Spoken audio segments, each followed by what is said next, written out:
ಇಲ್ಲಿ ಬಹಿರಂಗವಾಗಿ ಎಲ್ಲರೂ ಹೇಳಕ್ಕಾಗಲ್ಲ. ನಾನು ಹೇಳಿದ್ದೀನಿ, ಶಿವಲಿಂಗೇಗೌಡರಿಗೆ ಮುಂದೆ ರಾಜಕೀಯವಾದಂತ ಒಳ್ಳೆ ಭವಿಷ್ಯ ಇದೆ ಅಂತಕ್ಕಂಥ ಮಾತುಗಳನ್ನು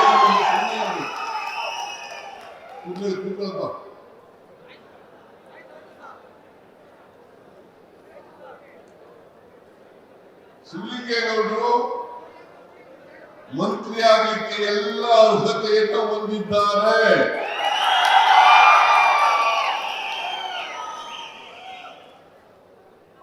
ನೀವು ಕೂಡ ಅವರ ವ್ಯಕ್ತಿತ್ವವನ್ನು ಗಮನಿಸಿ 4 ಬಾರಿ ಗೆಲ್ಲಿಸಿದ್ದೀರಿ.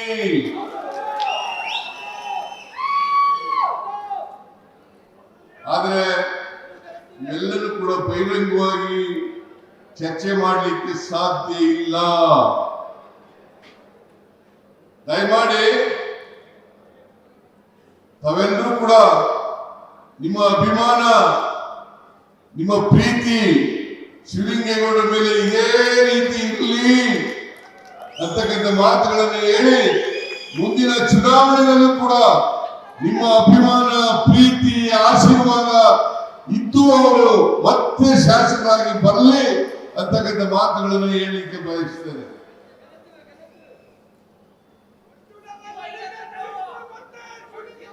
ಕಳೆದ ವಿಧಾನಸಭಾ ಚುನಾವಣೆಯಲ್ಲಿ ಕಾಂಗ್ರೆಸ್ ಪಕ್ಷಕ್ಕೆ 136 ಸ್ಥಾನಗಳನ್ನು ಗೆಲ್ಲಿಸಿಕೊಟ್ಟಿದ್ದೀರಿ. 136 ಸ್ಥಾನಗಳನ್ನು ಗೆಲ್ಲಿಸಿಕೊಟ್ಟಿದ್ದೀರಿ. ನೀವು ಆಶೀರ್ವಾದ ಮಾಡಿದರಿಂದಲೇ ಕಾಂಗ್ರೆಸ್ ಪಕ್ಷ ಅಧಿಕಾರಕ್ಕೆ ಬರಲಿಕ್ಕೆ ಸಾಧ್ಯ ಆಯಿತು. 2028ರಲ್ಲೂ ಕೂಡ ಅದೇ ರೀತಿ ಹೇಗೆ 2023ರಲ್ಲಿ ಆಶೀರ್ವಾದವನ್ನ ಮಾಡಿದರೆ ಅದೇ ರೀತಿಯಲ್ಲಿ ಆಶೀರ್ವಾದವನ್ನ 28ರಲ್ಲೂ ಕೂಡ ನೀವು ಮಾಡಬೇಕು. ಕಾಂಗ್ರೆಸ್ ಸರ್ಕಾರ ಮಾತ್ರ ಜನರ ಕಷ್ಟ ಸುಖಗಳಿಗೆ ಸ್ಪಂದಿಸತಕ್ಕಂತ ಸರ್ಕಾರ ಅಂತಕ್ಕಂಥ ಮಾತುಗಳನ್ನು ಹೇಳಲಿಕ್ಕೆ ಬಯಸ್ತಾ ಇದ್ದೇನೆ. ನಿನ್ನೆ ನಾನು ಡೆಲ್ಲಿನಲ್ಲಿದ್ದೆ. ಡೆಲ್ಲಿನಲ್ಲಿ ಒಂದು ಹಿಂದುಳಿದವರ ಸಮ್ಮೇಳನ ನಡೆಯಿತು. ಆ ಸಮ್ಮೇಳನದಲ್ಲಿ ರಾಜೀವ್ ಗಾಂಧಿ ಅವರು ತೀರ್ಮಾನ ಮಾಡಿದ್ದಾರೆ, ನಾನು ಇಲ್ಲಿವರೆಗೆ ಹಿಂದುಳಿದವರ ಬಗ್ಗೆ ಅರ್ಥ ಮಾಡ್ಕೊಳ್ಳದೆ ಇರ್ತಕ್ಕಂಥದ್ದು ತಪ್ಪು ಅಂತಕ್ಕಂಥ ಮಾತುಗಳನ್ನು ಹೇಳಿದ್ದಾರೆ. ಆದ್ರಿಂದ ಈಗ ರಾಹುಲ್ ಗಾಂಧಿ ಅವರಿಗೆ ಸಾಮಾಜಿಕ ವ್ಯವಸ್ಥೆಯ ಸಂಪೂರ್ಣ ಮಾಹಿತಿ ಸಿಕ್ಕಿದೆ. ಈ ಮಾಹಿತಿ ಸಿಕ್ಕಿದ ಮೇಲೆ ಅವರು ಸಾಮಾಜಿಕ ನ್ಯಾಯದ ಪರವಾಗಿ ಬದ್ಧತೆಯಿಂದ ಮಾತಾಡಲಿಕ್ಕೆ ಪ್ರಾರಂಭ ಮಾಡಿದ್ದಾರೆ. ಎಲ್ಲ ರಾಜ್ಯಗಳಲ್ಲೂ ಕೂಡ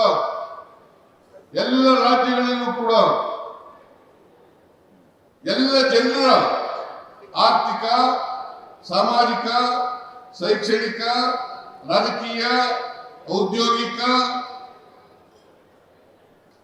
ಸರ್ವೆಯನ್ನು ಮಾಡ್ತೇವೆ.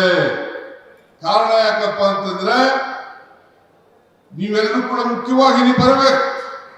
ಈ ಸಮಾಜದಲ್ಲಿರ್ತಕ್ಕಂಥ ಎಲ್ಲ ಬಡವರು, ಹಿಂದುಳಿದವರು, ಅಲ್ಪಸಂಖ್ಯಾತರು, ದಲಿತರು, ಮಹಿಳೆಯರು, ರೈತರು ಅವರೆಲ್ಲರೂ ಕೂಡ ಮುಖ್ಯವಾಗಿ ನೀವು ಬಂದಾಗ ಮಾತ್ರ ಸಮಾಜದಲ್ಲಿ ಪರಿವರ್ತನೆ ಆಗಲಿಕ್ಕೆ ಸಾಧ್ಯ ಆಗ್ತದೆ. ನಾವು ಅದಕ್ಕೆ ಬಾಬಾ ಸಾಹೇಬ್ ಅಂಬೇಡ್ಕರ್ ಅವರು ಹೇಳಿದ್ರು, ಈ ದೇಶಕ್ಕೆ ಸ್ವಾತಂತ್ರ್ಯ ಬಂದ ಸಾರ್ಥಕ ಆಗ್ಬೇಕಾದ್ರೆ ನಾವು ಅಸಮಾನತೆಯನ್ನು ತೊಡೆದಾಕಲೇಬೇಕು.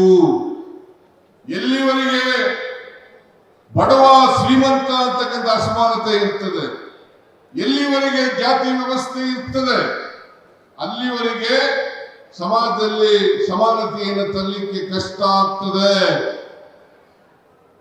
ನಾವು ಸಮಾನತೆಯನ್ನು ತರಬೇಕಾದರೆ ಸಮಾಜದಲ್ಲಿ ಪರಿವರ್ತನೆ ಆಗಬೇಕು, ಜಾತಿ ವ್ಯವಸ್ಥೆ ಹೋಗ್ಬೇಕು, ಅಸಮಾನತೆ ಹೋಗ್ಬೇಕು. ಅದು ಹೋದಾಗ ಮಾತ್ರ ಸಮಾಜವನ್ನು ನಿರ್ಮಾಣ ಮಾಡಲಿಕ್ಕೆ ಸಾಧ್ಯ ಆಗ್ತದೆ. ಅದಕ್ಕೋಸ್ಕರ ನಾನು ಹಿಂದೆ ಮುಖ್ಯಮಂತ್ರಿ ಆಗಿರುವಾಗ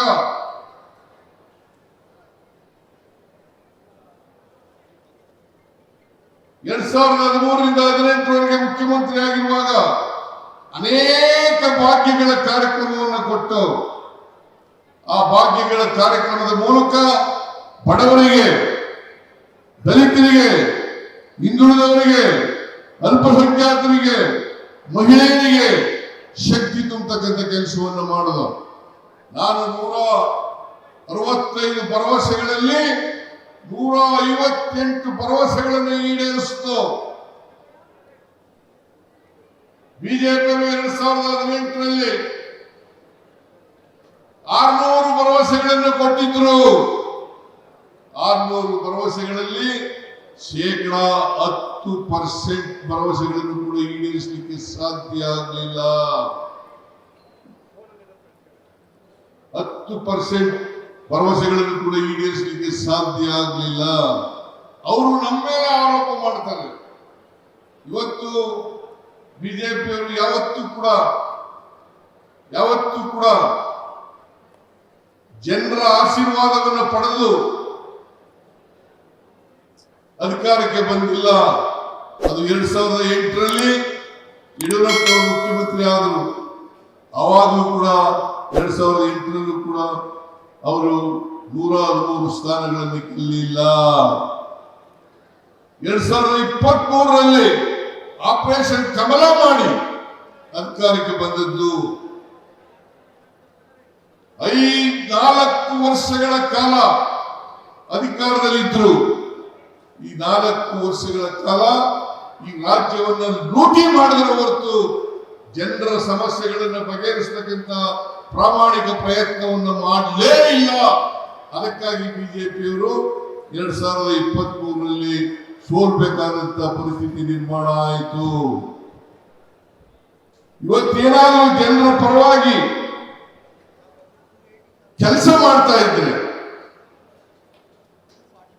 ಸಾಮಾಜಿಕ ನ್ಯಾಯವನ್ನು ಕೊಡ್ತಕ್ಕಂಥ ಪ್ರಾಮಾಣಿಕ ಪ್ರಯತ್ನವನ್ನು ಮಾಡ್ತಾ ಇದ್ರೆ, ಬಡವರಿಗೆ ಶಕ್ತಿ ತುಂಬತಕ್ಕಂಥ ಕೆಲಸವನ್ನು ಮಾಡ್ತಾ ಇದ್ರೆ ಅದು ಕಾಂಗ್ರೆಸ್ ಪಕ್ಷ ಮಾತ್ರ.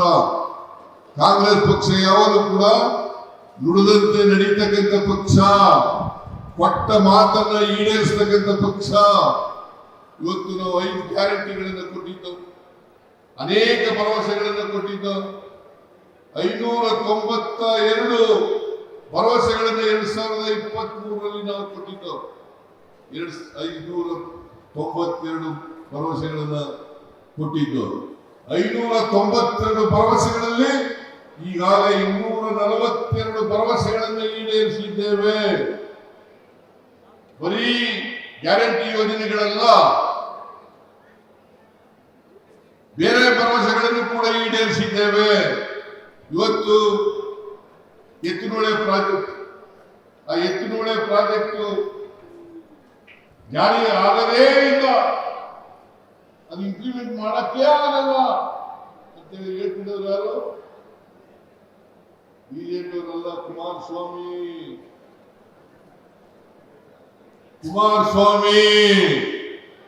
ಕುಮಾರಸ್ವಾಮಿ ಹೇಳಿದ್ರು ಎತ್ತಿನಹೊಳೆ ಪ್ರಾಜೆಕ್ಟ್ ಅನ್ನ ಮಾಡ್ಲಿಕ್ಕೆ ಸಾಧ್ಯನೇ ಇಲ್ಲ. ಇವತ್ತಿನವರೆಗೆ ಸುಮಾರು 17,000 ಕೋಟಿ ರೂಪಾಯಿಗಳನ್ನು ಖರ್ಚು ಮಾಡಿದ್ದೀವಿ.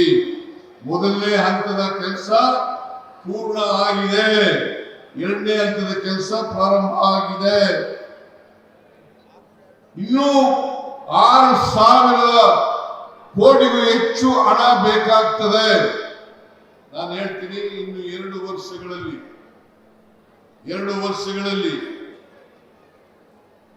ಎತ್ತಿನಹೊಳೆ ಪ್ರಾಜೆಕ್ಟ್ ಅನ್ನು ಸಂಪೂರ್ಣವಾಗಿ ಮುಗಿಸಿ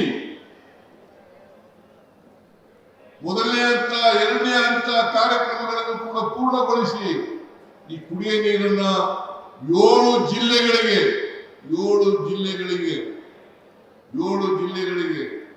ಕೊಡ್ತೇವೆ ಅಂತಕ್ಕಂಥ ಮಾತುಗಳನ್ನ ಈ ಸಂದರ್ಭದಲ್ಲಿ ಹೇಳಲಿಕ್ಕೆ ಬಯಸ್ತಾ ಇದ್ದೇನೆ.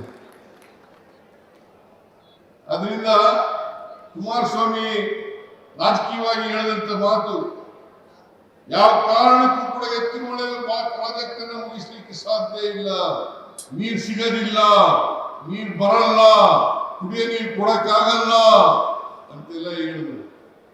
ಆದ್ರೆ ನಾನು ಹೇಳ್ತೀನಿ, ಎತ್ತಿನಹೊಳೆ ಪ್ರಾಜೆಕ್ಟ್ ಈಗಾಗಲೇ ಇವತ್ತು 148 ಕೋಟಿ 80 ಲಕ್ಷ 148 ಕೋಟಿ 80 ಲಕ್ಷ ಖರ್ಚು ಮಾಡಿ ಇಲ್ಲಿಗೆ ಮೊನ್ನೆ ಕ್ಯಾಬಿನೆಟ್ ಮೀಟಿಂಗ್ ನಲ್ಲಿ ಅನುಮೋದನೆಯನ್ನು ಕೊಟ್ಟಿದ್ದೀವಿ. ಆರ್ಡರ್ಸ್ ಕೂಡ ಆಯ್ತು.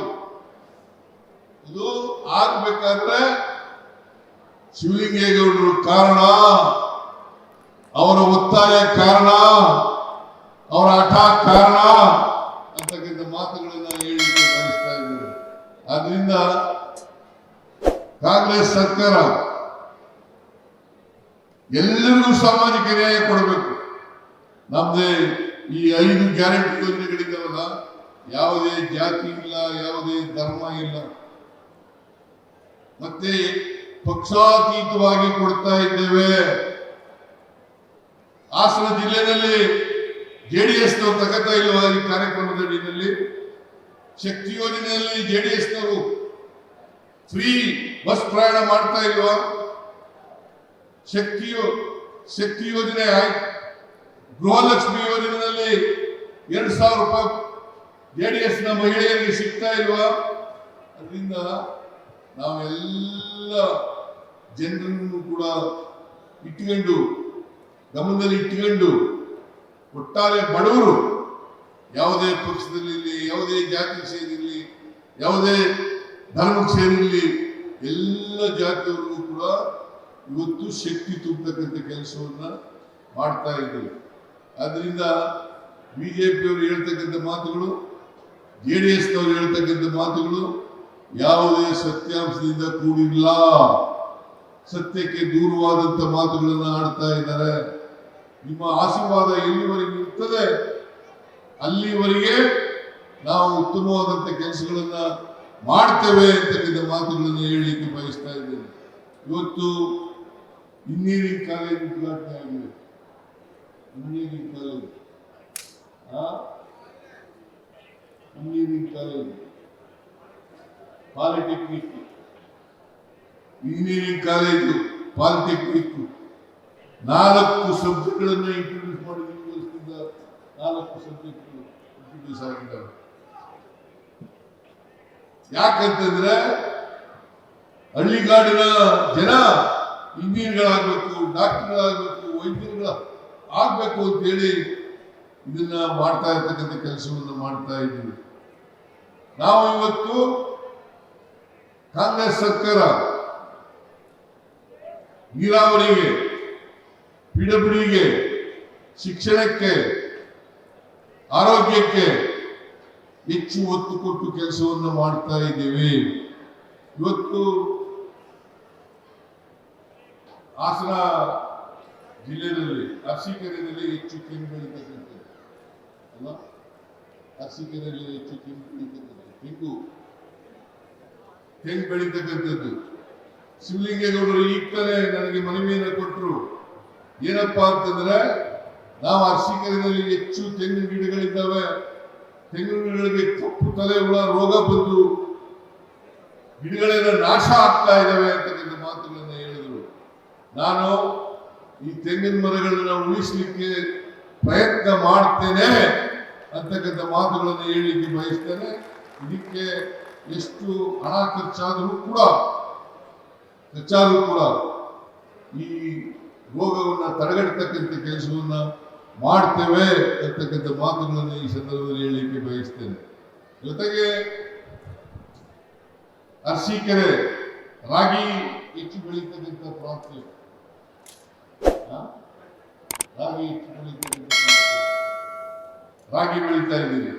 ಅದನ್ನು ಕೂಡ MSP ನಲ್ಲಿ ಮಿನಿಮಮ್ ಸಪೋರ್ಟ್ ಪ್ರೈಸ್ ಅದನ್ನು ಕೂಡ ಕೊಂಡ್ಕೊಳ್ತಕ್ಕಂಥ ಪ್ರಯತ್ನವನ್ನು ಮಾಡ್ತಾ ಇದ್ದೀವಿ. ಅದು ಇಡೀ ರಾಜ್ಯದಲ್ಲಿ ಕೊಂಡ್ಕೊಳ್ತಾ ಇದ್ದೀವಿ.